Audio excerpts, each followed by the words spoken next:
Location Tikamgarh. Reporter Anil Mishra. Tikamgarh जिले के जतारा नगर में जन सहायता मानव अधिकार लोक सेवा सुरक्षा परिषद की एक भव्य बैठक आयोजित की गई। बैठक में संगठन के विस्तार, जनहित के कार्यों को गति देने और आम लोगों की समस्याओं के समाधान को लेकर विस्तृत चर्चा की गई। संगठन के पदाधिकारियों ने मानव अधिकारों की रक्षा और लोकसेवा के कार्यों को गांव-गांव तक पहुंचाने का संकल्प भी लिया। बैठक को संबोधित करते हुए राष्ट्रीय अध्यक्ष अशोक सिंह ने संगठन के उद्देश्य और जनसेवा की भावना को मजबूत करने पर जोर दिया। उन्होंने पदाधिकारियों और कार्यकर्ताओं से आमजन की समस्याओं के निराकरण के लिए सक्रिय भूमिका निभाने का आह्वान किया। राष्ट्रीय संरक्षक पंडित जनक लाल ने संगठन की मजबूती और सामाजिक सरोकारों पर अपने विचार रखे। वहीं राष्ट्रीय प्रमुख सचिव राम रतन दीक्षित और रमेश शर्मा ने संगठन की आगामी गतिविधियों और योजनाओं की विस्तार से जानकारी दी तथा सरकारी विभागों में फैले भ्रष्टाचार को जड़ से समाप्त करने के लिए सभी पदाधिकारियों को शपथ दिलाई। हम अपनी ईमानदारी संगठन के कर्तव्यों का पूर्ण निष्ठा के साथ निभाने के लिए वचनबद्ध है। दीक्षित जी के द्वारा राजस्व विभाग, पुलिस विभाग, शिक्षा विभाग में जो भी भ्रष्टाचार करता है उनको संगठन के माध्यम से तुरंत संज्ञान में लेकर कार्यवाही करना है। शासन की जनकल्याणकारी योजनाओं को संगठन के द्वारा। बैठक में प्रदेश संभाग अध्यक्ष भगवत दयाल अहिरवार, महिला संभाग उपाध्यक्ष अंजलि सेन, संभाग मंत्री वीरेंद्र शुक्ला सहित बड़ी संख्या में संगठन के पदाधिकारी एवं कार्यकर्ता मौजूद रहे।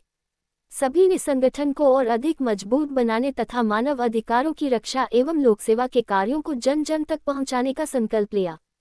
बैठक के अंत में आगामी कार्यक्रमों की रूपरेखा तैयार की गई और समाज हित में मिलकर कार्य करने का आह्वान किया गया। जिलों से पदाधिकारी आए हैं, इसका उद्देश्य क्या है? जी बहुत बहुत धन्यवाद। पहले तो मैं हमारे मीडिया के बंधुओं को मैं बहुत बहुत धन्यवाद देता हूँ कि आप सब लोगों ने बहुत अच्छा सहयोग किया है और समय दिया है। आज जो हमारे राष्ट्रीय प्रमुख सचिव आदरणीय दीक्षित जी के निज निवास पर ये बहुत बड़ी बैठक रखी गई है और अहम बैठक थी। इस बैठक का मुख्य उद्देश्य है कि हम जनमानस का सहयोग कैसे करें, जन कल्याण की भावना कैसे प्रकट करें, लोगों का सहयोग कैसे करें। कई लोग राजस्व विभाग से परेशान हैं, कोई पुलिस विभाग से परेशान है, कोई ग्रामीण विकास से परेशान है, कोई कृषि विभाग से परेशान है। तमाम जितनी भी लोगों की जन समस्या है उन समस्याओं के निराकरण करने के लिए हम लोग बहुत बड़ा कदम उठाने के लिए जा रहे हैं।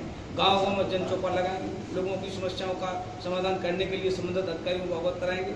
अगर कोई ऐसी गलती पाई जाती है तो निश्चित रूप से शासन प्रशासन को पत्र लिख करके अवगत करा के उन पर कार्रवाई की जाएगी। और हमारा उद्देश्य है कि नया भारत बने। योगदान हम लोग पूरी ईमानदारी से और देश के लिए समर्पित हैं। नए भारत के लिए योगदान करें, शरणमय हो, सद्भावना रहे, भाईचारा रहे और हम लोग सब सरकार की जो भी चाहे सेंट्रल गवर्नमेंट की योजना है अथवा राज्य सरकार की योजना है, कोई पीड़ित व्यक्ति हो उसकी सहयोग करें और योजनाओं को लाभ उस अंतिम छोर के व्यक्ति को पहुँचे। और गांव-गांव जाकर के हम लोग जन चौपाल भी लगाएंगे और बहुत जल्दी हम लोग पूरे भारत के लिए एक टोल फ्री नंबर जन सहायता के लिए हेल्पलाइन नंबर जारी भी कर रहे हैं और लोगों के लिए निदान करना बहुत सुगम। संगठन द्वारा अभी तक कितने पदाधिकारी नियुक्त किए गए हैं? अभी हमारे संगठन में मध्य प्रदेश में 79,200 कुछ है।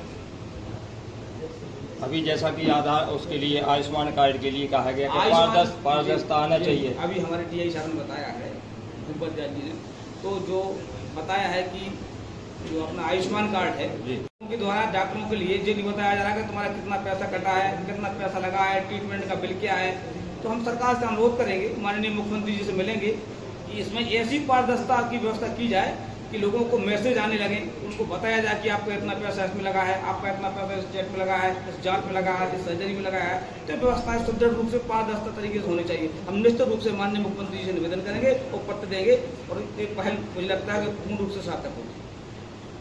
नाम पंडित जनक लाल त्रिपाठी है। और आज जो ये जन सहायता मानव अधिकार की मीटिंग की गई जी, इस परिप्रेक्ष्य में कुछ बताएं, क्या उद्देश्य है, क्या है? जैसे सबसे पहले अभी हमारे टीआई साहब ने मुद्दा रखा था कि जो ये आयुष्मान कार्ड है, किसी भी शासकीय हॉस्पिटल या प्राइवेट हॉस्पिटल पे जाते हैं तो हमें पता नहीं लगता कि हमारी इसमें कितनी बिलेंगे, हमारा कितने का ट्रीटमेंट हुआ।